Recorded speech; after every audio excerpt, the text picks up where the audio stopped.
Dobar dan, poštovani gledaoci. Ovo je prva emisija Srpske televizije Toronto u 2016. godini u kojoj vam želimo dobro zdravlje i prosperitet na svim poljima. Nova godina i Božić su tradicionalno dočekani u srpskoj komuni u Torontu kao i svagde u svetu gde Srbi žive. I u ovoj emisiji spremili smo materijal snimljen na važnim događajima u našoj komuni koji će, nadamo se, zadržati vašu pažnju pored malih ekrana ili kompjutera za one koji nas prate na sajtu u narednih 30 minuta.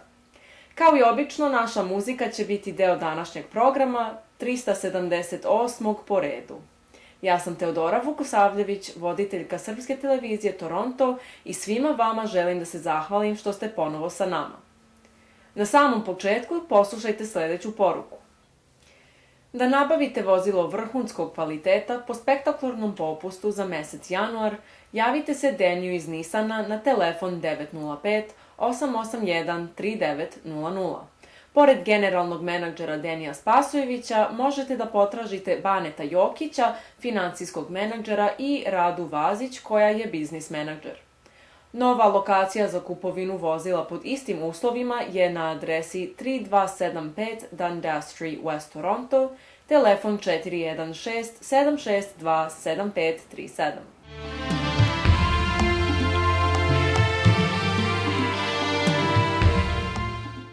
Na samom početku emisije želimo da vam prikažemo intervju sa kanadskom advokaticom Dorothy Fox u vezi teme izbeglica iz Sirije i njihovog prihvatanja od strane Kanade. Kao što znate, vest o sirijskim izbeglicama je dominirala u prošloj godini, a Srbija je bila i još uvek je jedna od država kroz koju su prolazile hiljade izbeglica na njihovom putu prema Evropi. Specijalnost gospođe Dorothy Fox su imigracija i zakonska regulativa o izbegličkom statusu i pravima. A nedavno je pomogla profesoru doktoru Srđi Trifkoviću da dobije slučaj protiv kanadske vlade. It's our pleasure to talk to Dorothy Fox, a refugee lawyer here in Toronto. We're interested in the situation right now that Canada is facing, accepting 25,000 refugees up to the end of February.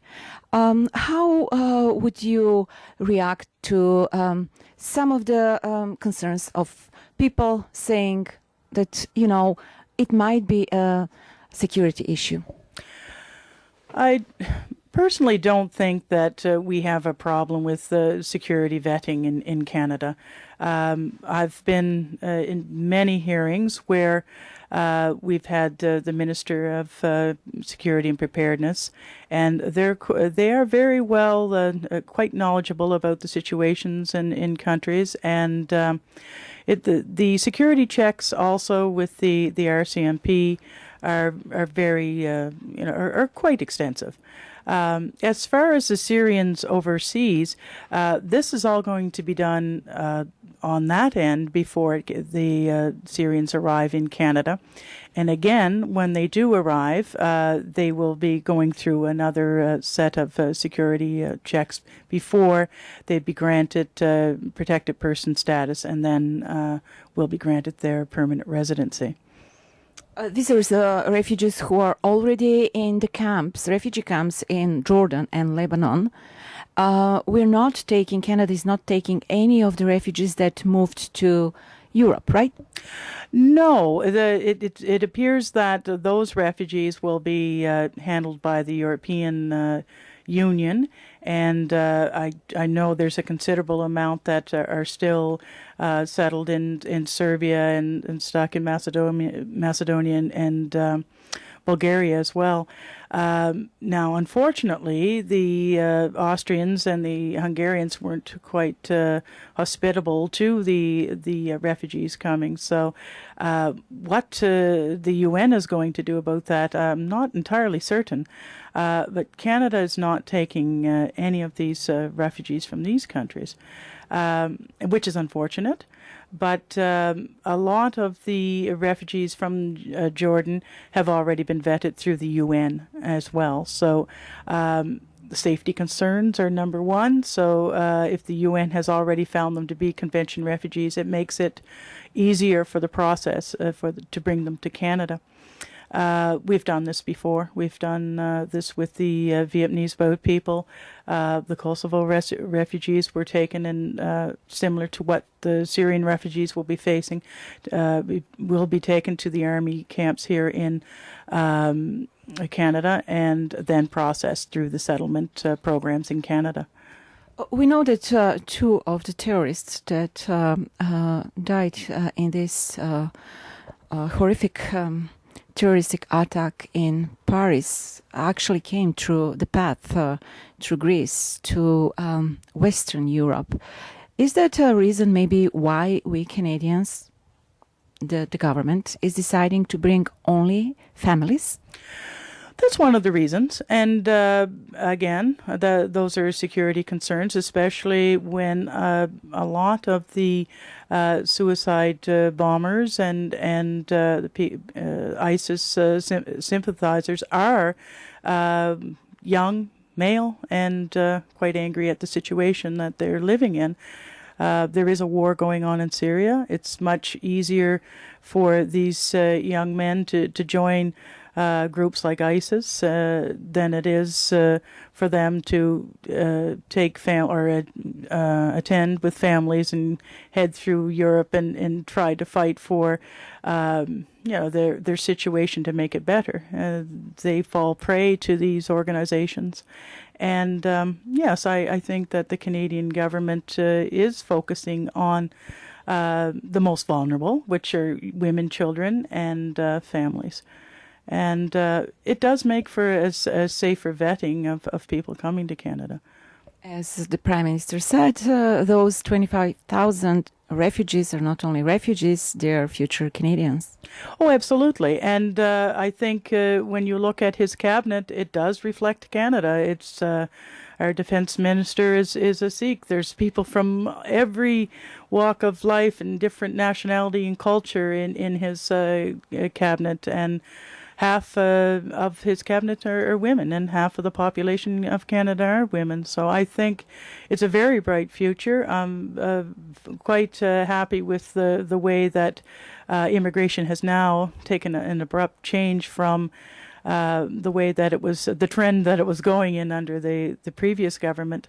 And as long as we keep our security and our checks and make sure that we take people that really do want to set up their lives and take on Canadian values, why not? I mean, it doesn't matter where you come from, really. And we're all, even myself, my family is 12th generation Canadian, but we all came at one point in time from somewhere, and my mother's people came here after the Battle of Culloden, so that's in 1745. So after that, when you look at that situation, everyone that came to this country, with the exception of the First Nation people, came for reasons to set up a good life and live in peace. And I agree with multiculturalism. I certainly do. Ms. Fox, thank you very much. Thank you. Da nabavite vozilo vrhunskog kvaliteta pod povoljnim finansijskim uslovima, nazovite Denija ili Radu iz Nissana Willowdale na 905 881 3900. U jednoj od prošlih emisija smo vam prikazali deo priloga sa događaja Biografija dijaspore, održanog u Torontu u organizaciji Mi magazina. Jedan od gostiju je bio prota Vasilije Tomić i u nastavku ćete gledati drugi deo razgovora sa urednikom Mi magazina o situaciji u Srpskoj crkvi u Kanadi. Ima dve stvari koje su mene kao čoveka koji nije u crkvi u tim pričama i koji ne zna što se dešava, meni se dojmile, što bi rekli. To je prva, da je patrijarh izblamiran i da ga je dočekala policija, da nije mogo da uđe u manastir, a druga je, nabavio sam, znači, od Serbian Television title te kuće koju je vladika prepisao pola na sebe, a pola na crkvu, gde vi kažete u intervju da je rekao ko prvi umre, ostaje drugom ova druga polovina, što je onako kao pošalica dobra, ali da nije dobro da se tako priča.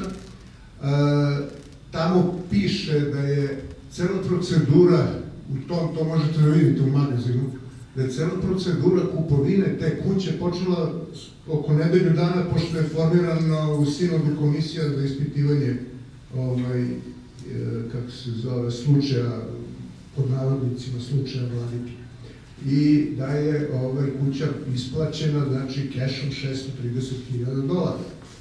Eto, to su stvari koje možete da vidite u Mi magazinu, a mene interesuje šta se posle, to se dešavalo u aprilu, maju, šta se posle toga desilo u toj vašoj, rekao bi, sagi koja traje, vidi se i danas, jer to je praktično rat koji je izašao iz okvira crkve, koji se vodi na internetu, vaši, znači, neki privatni sastanci su sada publikovani, kuda sve to sada vodi? Tako možete ukratko, samo pošto nemamo puno vremena, da kažete samo kako vi vidite kraj toj priči. I rekli ste mi jednom u prolazu da ste tražili da vas patrijarh razreši. Gde ste tu? Ponovio sam to traženje i prije svega bio sam u Beogradu u avgustu. Otišao sam kod njegove svetosti, zamolio ga onako iskreno da me razreši, jer ja maštam o svojim penzionerskim danima, imam neke projekte koje bih želio da završim dok sam živ. Krupne projekte. I njegova svetost samo ćuti kako Horvatija u svojoj poemi. Samo ćuti i ćuti, onda smo se u Kaliforniji družili i za jednim ručkom, ja kažem, vaša svetost, hoćete li vi mene osloboditi? Opet, bez odgovora, i kada je patrijarh došao u manastir prije neki dan, sam u sobi, ja razvezem svoju priču o svojim željama i planovima i na kraju mogu da podnesem molbu da me razrešite, može. Ja prvi molbu, ne znam gdje, nije uzet u obzir. Tako da, htio ne htio... Znači, do sledećeg sabora ostajete kao izvršni organ patrijarha. Ukoliko se nešto lijepo ne desi. Ovim u stvari odgovaram na prvo pitanje i možemo da završimo i zadnje pitanje. Gdje je sukob? Sukob je što je mene crkva kao vojnika svog zatražila da stavim se na raspolaganje. Ja nisam mogao odbiti mojoj crkvi, kao što nikada nisam odbio ni episkopu Georgiju, ni jednu njegovu želju, koliko god da je neki put to izlazilo izvan mojih moralnih okvira i tako dalje. Ali ja sam smogao snage da ga pratim. Tako, to je vjerovatno vladika misli i ljudi oko njega da nisam ja prihvatio ovaj svoj krst koji nosim, da bi situacija bila drugčija, vjerovatno povoljnija kod njih i otuda njihova ljutnja na mene. Što se tiče tih bankovnih računa, jeste, zamrznuti su bankovni računi, mi se snalazimo... Recite mi, da li je istina da su se prilozi crkvi mnogo smanjili od kad je ovaj sukob? Jesu se prilozi crkvi smanjili, to je sasvim normalna, kolateralna šteta. Šteta druga je puno veća od te. Stanje se, hvala Bogu, stabilizuje i eparhija funkcioniše u svim ovim otežanim okolnostima. Eparhija funkcioniše, još struja nije ukinuta, voda teče i tako dalje. I bit će sve bolje i bolje. A sada, poštovani gledaoci, uživajte uz jednu muzičku numeru.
sve ostalo.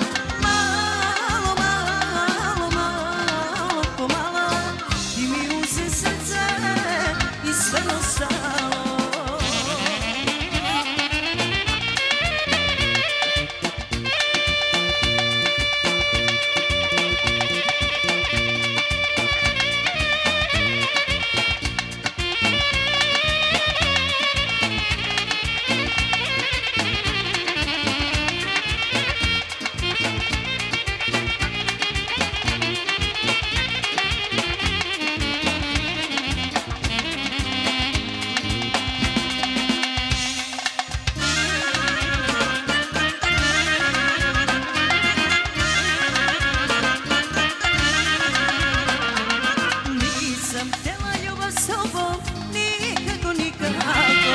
A ti mi se desi to polako, ali sigurno.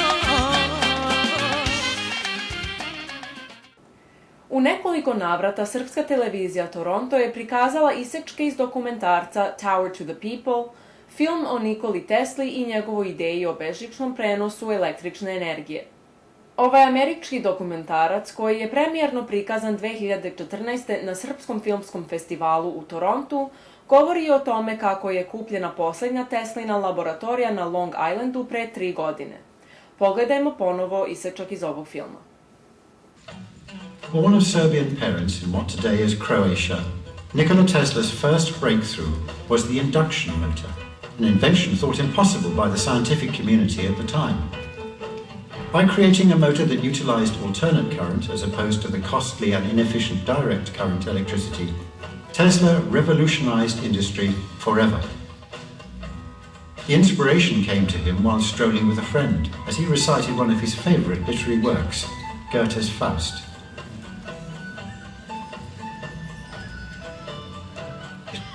In a remarkable feat, along with the induction motor, Tesla patented the whole polyphase system, which made alternate current a practical means for long-range power transmission. It was now possible for electricity to be accessible to the average American. Teaming up with George Westinghouse, Tesla set out to electrify the US.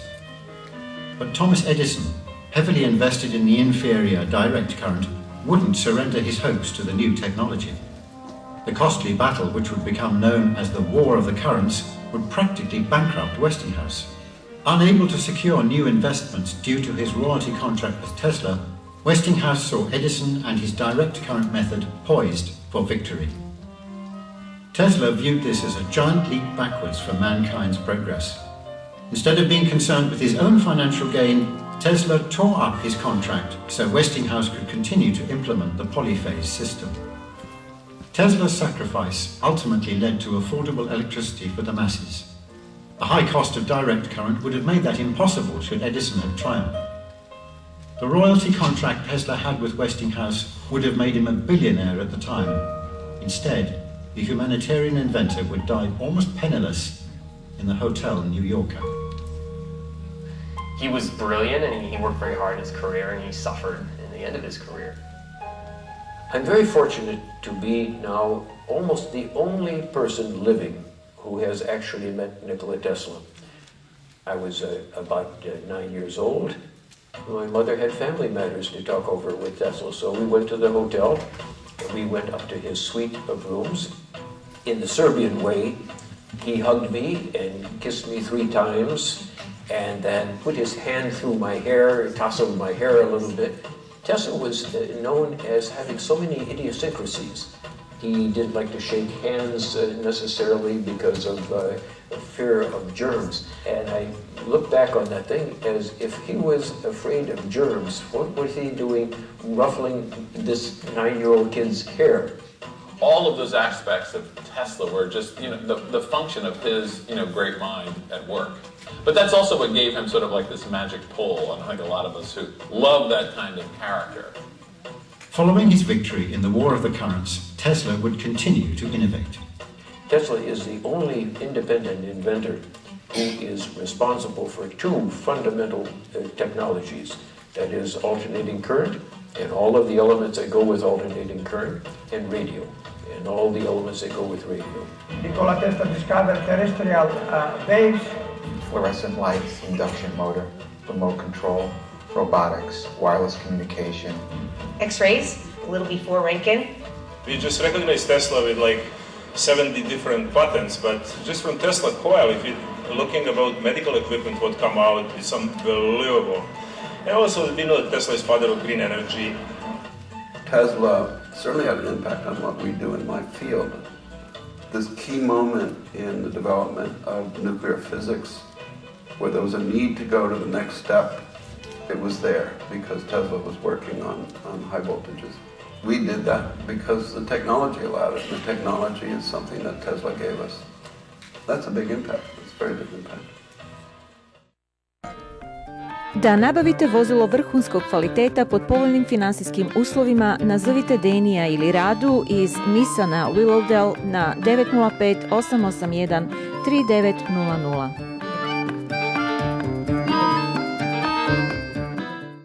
Vreme za reklamne poruke. Ako želite da stejđirate ili dekorišete vaš dom, uključujući i Feng Shui konsultacije, nazovite Branku Miličević na 647 444 0771.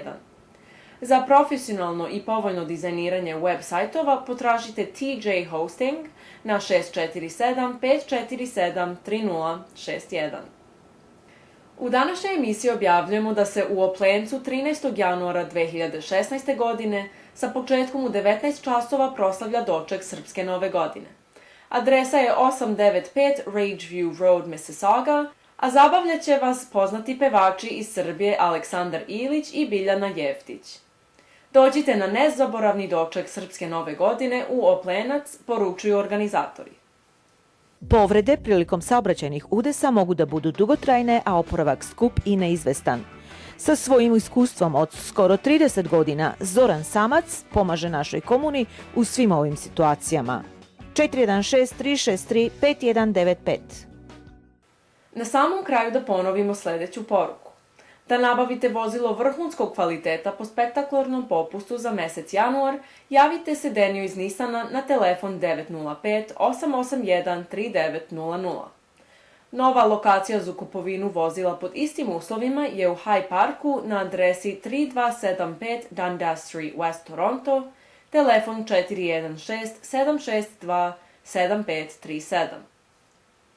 Poštovani gledaoci, to je sve što smo spremili za danas. U 2016. reprize Srpske televizije Toronto će se emitovati svake druge srede, što znači da ovu emisiju možete da pogledate u sredu 13. januara u 18:30. Možete uvek da pratite našu emisiju i na www.serbiantelevision.tv. Naša sledeća emisija biće emitovana 23. januara ove godine na istim kanalima i u isto vreme. Ekipa Srpske televizije Toronto vam želi nezaboravan doček Srpske nove godine. Do sledećeg puta, hvala vam na pažnji i doviđenja.